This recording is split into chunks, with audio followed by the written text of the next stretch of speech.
DGP کا 1.3% بنیادی مالیاتی سرپلس حاصل کیا گیا. پاکستان میں مہنگائی کی شرح قابو میں رہی. مالی سال 2025 میں 14 سال بعد پہلی مرتبہ کرنٹ اکاؤنٹ سرپلس ریکارڈ ہوا.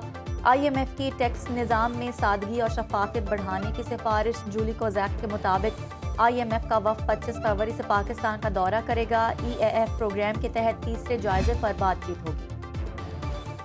پاکستان کی 14 سے زائد کاروباری سرگرمیوں کی آن لائن مانیٹرنگ کا فیصلہ. ہوٹلز، ریسٹورنٹس، گیسٹ ہاؤسز، شادی ہال اور ریس کلبز میں پوائنٹ آف سیلز لگانے کا حکم. کوریئر اور کارگو سروسز کی بھی آن لائن مانیٹرنگ کی جائے گی. FBR کی جانب سے ڈینٹسٹ، فزیو تھراپسٹ، پلاسٹک اور ہیئر سرجنز، ویٹرنری ڈاکٹرز اور میڈیکل لیبز پر پوائنٹ آف سیلز لگانے کی ہدایت. 500 روپے فیس لینے والے ہسپتالوں کو استثناء حاصل. مختلف شہروں کے جم خانہ اور کلبز، ریٹیلرز، مینوفیکچررز اور امپورٹرز کے لیے بھی آن لائن انٹیگریشن لازمی کرا.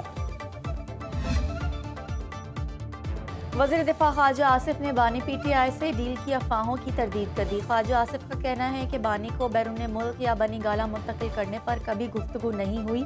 ممکن ہے سہولتوں کے حوالے سے انہیں اپروچ کیا گیا ہو.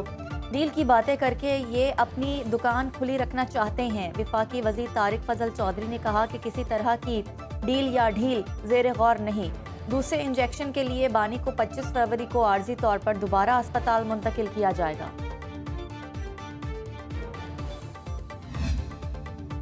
کوٹ لکھپت جیل میں قید PTI کے رہنماؤں کی رمضان میں احتجاج مؤخر کرنے کی اپیل. مشترکہ خط میں صدر مملکت آصف علی زرداری کی جانب سے بانی PTI کے خلاف بیان کی مذمت. قید رہنماؤں کی تحریک تحفظ آئین پاکستان سے پارلیمنٹ میں بھرپور سیاست کرنے کی درخواست. خط میں لکھا کہ ملک میں بلدیاتی انتخابات کے لیے تنظیم کو نچلی سطح تک لے کر جائیں.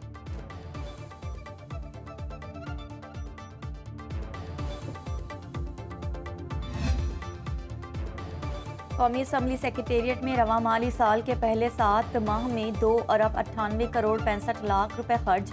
مجموعی بجٹ 6 ارب 35 کروڑ 88 لاکھ روپے تھا. دستاویزات کے مطابق اعزازی تنخواہوں کی مد میں 28 کروڑ روپے سے زائد ادا. کھانے پر 13 کروڑ 6 لاکھ روپے خرچ ہوئے. پارلیمنٹ ہاؤس صدر اور وزیر اعظم الاؤنسز سمیت مختلف مدات میں مجموعی طور پر 39 کروڑ 84 لاکھ روپے دیے گئے. اراکین اور افسران کے غیر ملکی دوروں پر 10 کروڑ 54 لاکھ روپے خرچ ہوئے. ادھر پارلیمنٹ کا مشترکہ اجلاس 2 مارچ کو طلب کرنے کا فیصلہ. صدر آصف علی زرداری مشترکہ اجلاس سے خطاب کریں گے. MQM پاکستان میں اختلافات بڑھنے لگے. رکن سندھ اسمبلی رانا شوکت نے ساتھی رکن شارق جمال اور MNA اقبال محسود پر دھمکی دینے کا الزام لگایا. رانا شوکت نے الزام لگایا کہ انہیں قتل کی دھمکی دی گئی. تحفظ فراہم نہ کیا گیا تو اسمبلی رکنیت سے مستعفی ہو جاؤں گا. تھانے بلا کر FIR درج کروائی جائے. میں خالد مقبول گروپ سے تعلق رکھتا ہوں. سینئر صوبائی وزیر شرجیل میمن نے کہا کہ یہ اسمبلی ہے، اکھاڑا نہیں. سندھ امن کی دھرتی ہے. لسانی بنیادوں پر نفرت انگیز گفتگو نہیں ہونی چاہیے.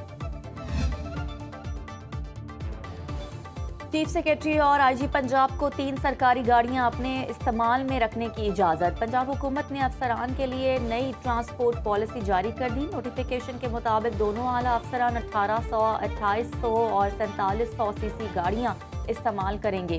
ہر ماہ 2 گاڑیوں کے لیے 800 لیٹر پیٹرول ملے گا. 4700 cc گاڑی کے لیے فیول کی کوئی حد مقرر نہیں. اس سے قبل چیف سیکریٹری اور ایڈیشنل چیف سیکریٹری پنجاب 1300 اور 1600 cc گاڑیاں رکھنے کے مجاز تھے. غریب آدمی کے بس میں نہیں ہے کہ وہ پھل خرید سکے. حالانکہ اب تو آٹا بھی اتنا مہنگا ہو گیا. پہلے تو آٹا بندہ لے لیتا تھا، اب تو آٹا بھی غریب آدمی نہیں لے سکتا ہے. تو پھل تو دور کی بات ہے کہ وہ لے سکے. ماہ رمضان کے مہینہ آتے ہی ڈبل ریٹ ہو چکے ہیں سبزی اور پھل. باہر کے ملکوں میں تو یہ قانون ہوتا ہے کہ اگر کوئی تہوار اسلامی آتا ہے تو اس میں چیزیں سستی کر دی جاتی ہیں. لیکن پاکستان میں یہ قانون ہے کہ جب کوئی پاکستان میں یہ اسلامی تہوار آتا ہے تو چیزیں مہنگی کر دی جاتی ہیں. ماہ مبارک میں مہنگائی آؤٹ آف کنٹرول. گراں فروش اشیاء ضروریہ کے من مانے دام وصول کرنے لگے. لاہور میں چکن 570 روپے کلو پر جا پہنچا. انڈے 300 روپے درجن میں دستیاب. آلو کی سرکاری قیمت 22 روپے، بازار میں 50 روپے کلو میں فروخت. پیاز کی سرکاری قیمت 60 روپے، مارکیٹ میں 80 روپے کلو ملنے لگے.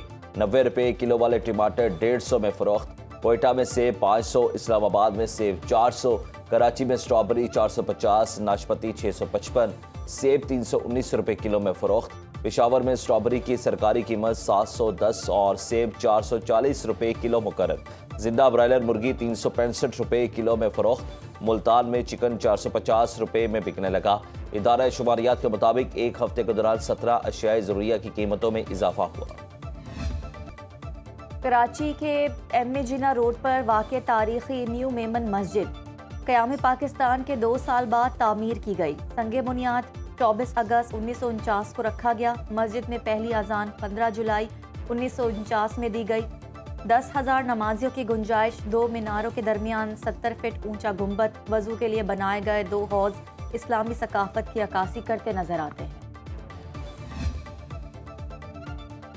رمضان المبارک کے پہلے جمعے پر روح پرور مناظر. مسجد الحرام، مسجد نبوی صلی اللہ علیہ وآلہ وسلم اور مسجد قباء میں 20 لاکھ سے زائد زائرین کا اجتماع.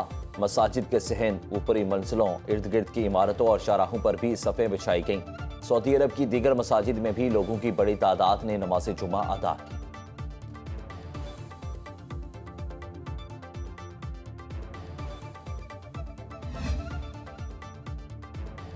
سعودی ولی عہد کا مسجد نبوی صلی اللہ علیہ وآلہ وسلم کا دورہ. روضہ رسول صلی اللہ علیہ وآلہ وسلم پر حاضری سلام پیش کیا. شہزادہ محمد بن سلمان نے ریاض الجنہ میں نوافل ادا کیے. مدینہ منورہ میں ولی عہد کا استقبال حرمین انتظامیہ کے سربراہ شیخ ڈاکٹر عبدالرحمن السدیس، وزیر حج عمرہ ڈاکٹر توفیق بن فوزان العربیہ اور مسجد کے امام نے کیا.